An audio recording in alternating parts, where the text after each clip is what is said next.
ఈ గట్టున రామ్ చరణ్, ఆ గట్టున అల్లు అర్జున్. వీరిలో గేమ్ చేంజర్ ఎవరు? ఏపీలో సార్వత్రిక ఎన్నికల ప్రచారానికి శనివారం సాయంత్రంతో తెరపడనుంది. ఈ క్రమంలో రాష్ట్రంలో అరుదైన ఘట్టం చోటు చేసుకుంది. క్యాంపెయిన్లో టాలీవుడ్ ప్రముఖ నటుల ఎంట్రీతో ఒక్కసారిగా పొలిటికల్ సీన్ ఎంతో ఆసక్తికరంగా మారింది. ఇప్పటికే గ్లోబల్ స్టార్ రామ్ చరణ్ తన తల్లి సురేఖ, మామయ్య అల్లు అరవిందులతో కలిసి పిఠాపురం చేరుకున్నారు. ఈ క్రమంలో రాజమండ్రి ఎయిర్పోర్టుకు చేరుకున్న ఆయన అభిమానులు, జనసేనానులు ఘన స్వాగతం పలికారు. దారి పొడవునా పూలు చల్లుతుండగా రామ్ చరణ్ అభివాదం చేస్తూ ముందుకు సాగారు. అనంతరం ఆయన జనసేన అధ్యక్షుడు పవన్ కళ్యాణ్ను ఆయన నివాసంలో మర్యాదపూర్వకంగా కలిశారు. అయితే ఆ తర్వాత కుకుటేశ్వర స్వామి ఆలయంలో ప్రత్యేక పూజల అనంతరం చరణ్ బాబాయికు మద్దతుగా ప్రచారం చేయనున్నట్లు తెలుస్తుంది. వైసీపీ అభ్యర్థికి మద్దతుగా అల్లు అర్జున్. మరోవైపు ఐకాన్ స్టార్ అల్లు అర్జున్ నంద్యాలలో శనివారం సందడి చేశారు.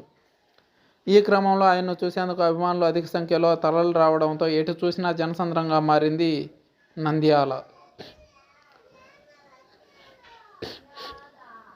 అల్లు అర్జున్కు గజమాలతో ఘనంగా సత్కరించారు. అభిమానుల కోలాహలం మధ్య ఆయన తన సతీమణి స్నేహారెడ్డితో కలిసి వైసీపీ ఎమ్మెల్యే అభ్యర్థి శిల్పా రవిచంద్రారెడ్డి ఇంటికి చేరుకున్నారు. ఈ క్రమంలో వారికి శిల్పా దంపతులు ఘన స్వాగతం పలికారు.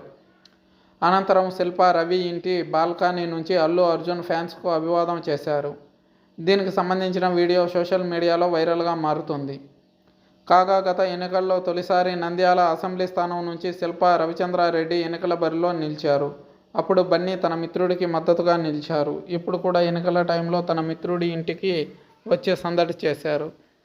శిల్పా రవిచంద్రారెడ్డి చేతిని పట్టుకుని ఫ్యాన్స్కు చూపించారు. దీనికి సంబంధించిన వీడియోలు ఐకాన్ స్టార్ ఫ్యాన్స్, వైసీపీ శ్రేణులు వాటిని షేర్ చేస్తున్నారు. నంద్యాల వైసీపీ అభిమానులు ఫుల్ జోష్లో కనిపిస్తున్నారు. అయితే ఓవైపు కోనసీమలో రామ్ చరణ్, మరోవైపు రాయలసీమలో అల్లు అర్జున్ ఎన్నికల టైంలో పర్యటించడం అంతటా ఆసక్తికరంగా మారింది. గ్లోబల్ స్టార్ రామ్ చరణ్ తన బాబాయ్ తరపున ప్రచారం నిర్వహిస్తారనే ప్రచారం సాగుతుండగా ఐకాన్ స్టార్ అల్లు అర్జున్ వైసీపీ అభ్యర్థి ఇంటికి వెళ్ళి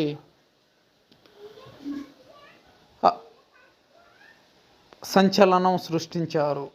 చూడాలి ఈ ఇద్దరిలో గేమ్ చేంజర్ ఎవరవుతారు అనేది.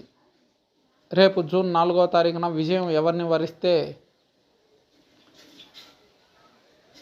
ఆ వైపున ఉన్న వాళ్ళు గేమ్ చేంజర్గా భావించాలి.